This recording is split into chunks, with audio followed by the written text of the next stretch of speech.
اعوذ باللہ من الشیطان الرجیم بسم اللہ الرحمن الرحیم۔ جزیرہ خضرہ کے زیر عنوان ان خوش نصیب صاحبان کے واقعات کہ جنہیں اپنے زمانے کے امام علیہ السلام کی زیارت کا شرف نصیب ہوا۔ سید حسن ابتہی اپنی کتاب ملاقات امام زمان علیہ السلام میں اپنا ہی ایک واقعہ بیان کرتے ہیں۔ فرماتے ہیں کہ میں نجف اشرف میں تھا، چند علماء اسلام کے ساتھ زیارت کے لیے پیدل کربلا محلہ گیا۔ راستے میں ایک مقام تویرج پر پہنچے۔ وہاں سے کربلا 4 فرسخ سے زیادہ فاصلہ نہ تھا۔ ایک عالم دین نے مجھے فرمایا کہ روز عاشوراء یہاں سے ماتمی حلقے سینہ زنی کرتے ہوئے کربلا محلہ جاتے ہیں۔ کئی علماء کرام اور مراجع عظام بھی ان کے ساتھ مل کر سینہ زنی کرتے ہیں۔ پھر اس بزرگ عالم نے فرمایا کہ ایک مرتبہ عاشوراء کے دن میں تویرج سے ماتمیوں کے ساتھ کربلا کی طرف جا رہا تھا۔ ماتمی حلقے سینہ زنی کرنے والوں میں اس زمانے کا ایک بہت بڑا متقی اور پرہیزگار عالم اور اس وقت کا مرجع تقلید نہایت خلوص کے ساتھ روتی ہوئی آنکھوں سے سینہ زنی میں مشغول تھے۔ میں نے اس عالم بزرگوار سے پوچھا کہ آپ کس دلیل کے ساتھ اس فعل کو انجام دے رہے؟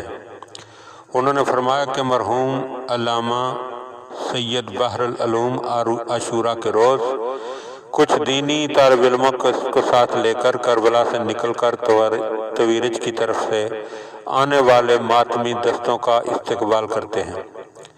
اچانک طالب علموں نے دیکھا کہ مرحوم سید بحر العلوم اس قدر بعظمت علمی مقام ہونے کے باوجود تمام عزاداروں کی طرح ماتم کرنا شروع کر دیتے ہیں۔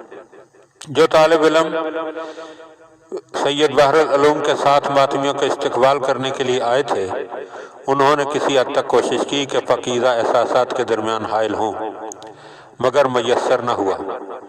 بالآخر کچھ طالب علم سید بحر العلوم کے ارد گرد حالہ بنا کر چلنے لگے، کہیں ایسا نہ ہو کہ سید گر پڑیں۔ جب سینہ زنی مکمل ہوئی تو بعض خاص آدمیوں نے پوچھا، آپ آقا، آپ کو کیا ہوا؟ بے اختیار ماتمیوں کے حلقے میں شامل ہو کر اس قدر سخت سینہ زنی اور عزاداری میں مشغول ہوئے۔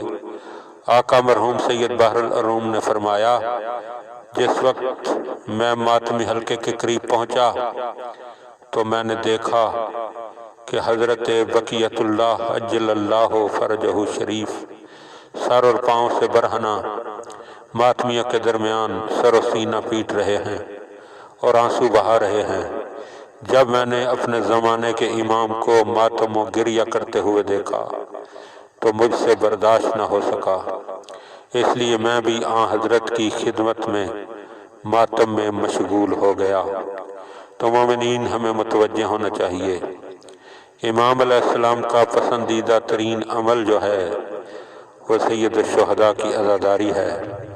اس لیے جسے چاہتے ہیں امام علیہ السلام عزاداروں کے درمیان ہی اپنی زیارت کروا دیتے ہیں۔ اب ہمیں چاہیے کہ ہم اپنی آنکھوں کو اس قابل بنائیں کہ ہم عزاداری میں اور دیگر مواقع پر امام علیہ السلام کی زیارت کا شرف حاصل کر سکیں۔ اللہم صلی علی محمد و آل محمد وعجل فرج آل محمد۔